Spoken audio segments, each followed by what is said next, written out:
Masih dengan Bu Lastri dalam pembelajaran online mata pelajaran Pendidikan Agama Kristen. Apa kabar kalian semua? Semoga kita dalam keadaan sehat ya, tanpa kekurangan suatu apapun. Jangan lupa tetap jaga kesehatan, makan makanan yang bergizi, dan stay at home. Kita akan memulai pembelajaran kita. Sebelum kita mulai pembelajaran kita, mari kita bersatu dalam doa. Ibu mau mengajak kalian semua untuk berdoa dalam hati. Mari kita doakan negara kita ini, dan kita doakan juga supaya pembelajaran kita hari ini dapat berjalan dengan lancar. Berdoa dimulai.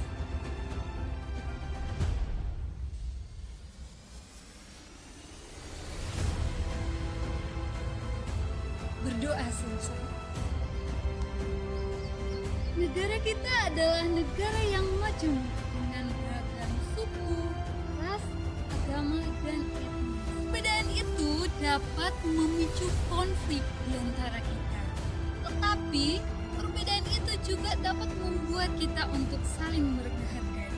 Hari ini kita akan belajar dari bab 11, yaitu tentang ras, etnis, dan gender. Kita akan belajar dari bab 11 ras, etnis, dan gender yang diambil dari Kejadian 1-2, Lukas 10 ayat 25-36, Roma 10 ayat 12, dan Keluaran 22 ayat 21. Ras, etnis, dan gender.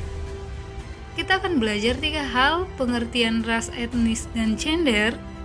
Kemudian yang kedua, masalah-masalah sekitar ras, etnis, dan gender. Dan yang terakhir adalah pandangan Alkitab tentang ras, etnis, dan gender.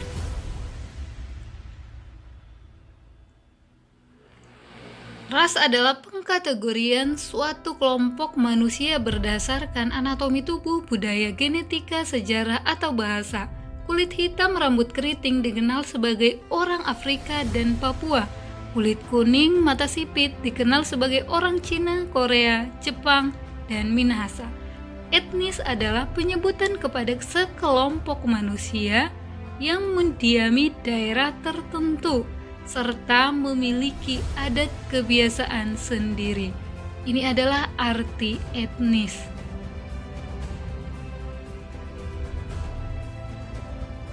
Gender adalah perbedaan fungsi peran sosial yang dikonstruksikan oleh masyarakat terhadap laki-laki dan perempuan. Kalau dulunya memasak, menjahit disebut sebagai pekerjaan perempuan, tetapi sekarang laki-laki juga sudah ada yang bekerja sebagai koki dan perancang mode.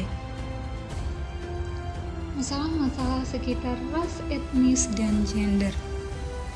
Masalah diskriminasi rasial dan etnis terjadi di Afrika Selatan abad 18 pada kulit hitam. Kemudian di Amerika Serikat terjadi diskriminasi rasial bagi orang-orang kulit hitam. Di Indonesia, etnis Cina pernah mengalami diskriminasi juga. Diskriminasi gender. Umumnya budaya di Indonesia lebih berpihak pada kaum laki-laki dibandingkan perempuan. Anak laki-laki yang menangis sering dianggap sebagai banci. Anak perempuan yang lebih suka bermain di luar ketimbang membantu ibunya di dapur dianggap tomboy. Bagaimana pemahaman Alkitab tentang ras, etnis, dan gender? Dalam Perjanjian Lama, keturunan Abraham dan Yakub diminta untuk memberi tumpangan bagi orang asing di rumah mereka. Dalam Perjanjian Baru, Yesus dan Paulus mengajarkan solidaritas, tidak membeda-bedakan ras, etnis, dan gender. Pemahaman yang keliru terhadap perbedaan ras, etnis, dan gender mengakibatkan ketidakadilan dalam berelasi dengan sesama. Perbedaan seharusnya memperkaya kita dalam melihat kekuasaan Tuhan, menghadirkan manusia dengan keunikan masing-masing. Bagaimana pandangan Alkitab terhadap perbedaan ras, etnis, dan gender? Bagaimana pandangan Alkitab terhadap perbedaan ras, etnis, dan gender? Tidak ada lagi perbedaan orang Yunani, orang Yahudi, orang Batak, orang Jawa, karena Tuhan yang kita sembah adalah Tuhan semua bangsa. Perbedaan yang ada di antara kita, biarlah itu menjadi memperkaya kita untuk mengenal kemahakuasaan Tuhan. Sampai di sini pembelajaran kita. Untuk mengakhiri pembelajaran kita, mari kita berdoa. Tuhan, hari ini kami sudah belajar tentang keberagaman.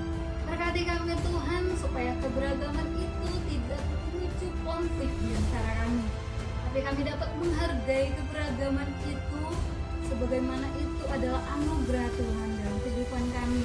Terima kasih Tuhan untuk pembelajaran kami hari ini.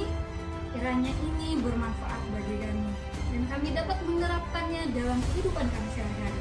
Melalui nama Yesus Kristus kami berdoa. Amin.